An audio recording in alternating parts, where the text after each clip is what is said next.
అండి 30 సంవత్సరాలు 40 సంవత్సరాలు గడిచిన అదే మీరు స్టార్టింగ్ లో ఒక పదం వాడారు, అంటే కత్తితో పొడిచి హాస్పిటల్లోకి వైద్యానికి నేను ఖర్చులకు నేను ఇస్తాను. ఖర్చులు ఇవ్వట్లేడు ఇక్కడ, అది కూడా లేదు, నువ్వే భరించాలి, వైద్యం చేసుకో అంటున్నాడు. నువ్వు తిరుగు ఇక నువ్వు వైద్యం చేసుకో, హాస్పిటల్ పోయి నువ్వు ట్రీట్మెంట్ చేసుకో. పొరపాటు అయితే అయింది, పొరపాటు చేసిన నేను కత్తితోటి పొడిచిన, కానీ నువ్వే ట్రీట్మెంట్ చేయించుకోవాలి, నేను చెయ్యను.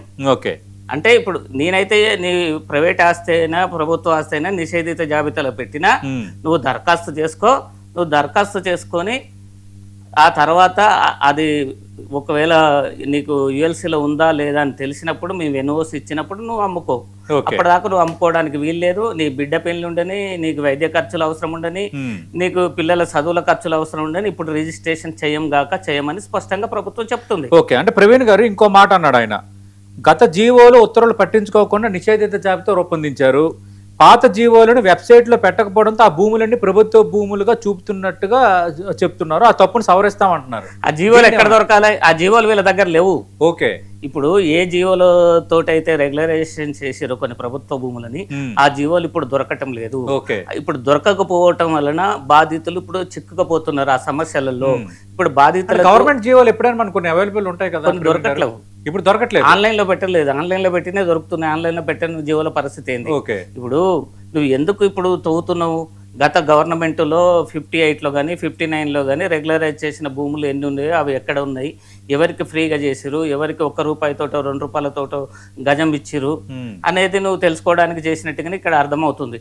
అట్లాగే ఏవైతే పెద్ద మొత్తంలో 1000 గజాలు, 2000 గజాలు, 3000 గజాలు ఇట్లా కోట్ల రూపాయలు, 100 కోట్ల రూపాయలకు సంబంధించినటువంటి భూములు ఉన్నాయో వాటిని ఇప్పుడు నువ్వు పట్టుకుంటున్నావు. వాటిని పట్టుకోవటం దేనికోసం అంటే నువ్వు ప్రభుత్వం ద్వారా ఖజానా నింపుకోవడానికి ప్రయత్నం చేస్తున్నావా, లేదా ప్రైవేట్ సెటిల్మెంట్కు ప్రయత్నం చేస్తున్నావా? ఈ రెండు ఉన్నట్టుగా ప్రజలు భావించాల్సి వస్తుంది కదా. అవును.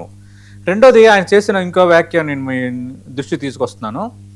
మేడ్చల్ జిల్లాలో నిషేధిత జాబితాలో పెట్టిన వాటిలో ఎక్కువగా యుఎల్సి భూములు ఉన్నాయి. అధికారులు యుఎల్సి ల్యాండ్ అంటే ప్రభుత్వ భూమిని పేర్కొని నమోదు చేశారు, అందుకే ఈ పరిస్థితి ఏర్పడింది అని అంటున్నారు. దీనికి మీ సమాధానం ఏంటి? ఇప్పుడు నిజంగా ఆయన చెప్పింది వాస్తవా? కలెక్టర్ ఆఫీస్ లో ఒక బాధితుడు ఉండండి, 30 ఏళ్ల క్రితం అపార్ట్మెంట్ కట్టిరు, అపార్ట్మెంట్ లో ఒక ప్లాట్ కొన్నాడు. ఆ ప్లాట్ ఇప్పుడు అమ్ముకుంటుండు. అది ఇప్పుడు యుఎల్సీలో ఉన్నదని తేలింది. ఇప్పుడు ఆయన పరిస్థితి ఏంది? ఆయనకు కొంత ఒక వ్యక్తి కొనే వ్యక్తి అడ్వాన్స్ ఇచ్చిండు, ఆయనకు లోన్ శాంక్షన్ అయింది, ఈఎంఐలు కడుతున్నాడు.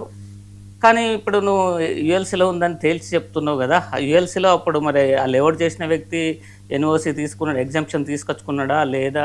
మీ దగ్గర రికార్డు లేదు. మీ దగ్గర రికార్డులు లేకనే కదా ఇవాళ అన్ని ప్రైవేట్ భూములు, ప్రభుత్వ భూములు నిషేధిత జాబితాలో పెట్టినాం. మరి ఎవరిని భవిష్యత్తులో హైదరాబాద్ నగరంలో ఎవ్వరు కూడా ఒక ఇల్లు ప్లాట్ కొనుక్కోకుండా మీరు చేస్తున్నారు. ఎవరిని నమ్మి కొనాలి?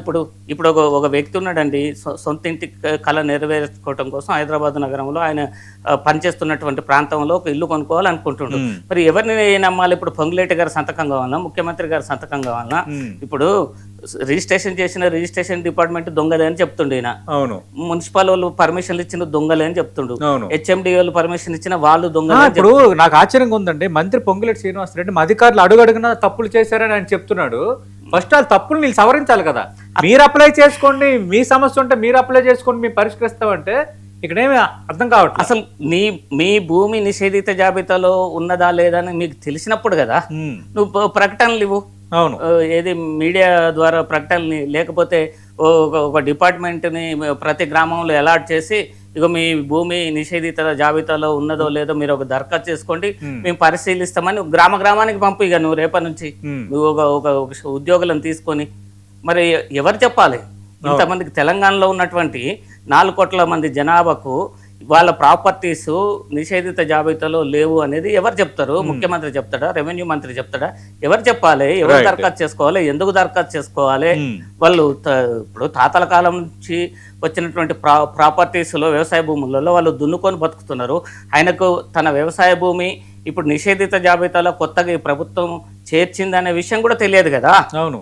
మరి నువ్వు నీది ప్రభుత్వ భూమి కాదో అని ఆ రైతును ఎక్కడికి పోయి దరఖాస్తు చేసుకోవాలి? రైతుకు పాసిబిలిటీ అవుతుందా? సమాచారం సమాచారం ఏ విధంగా చేరవేస్తావు?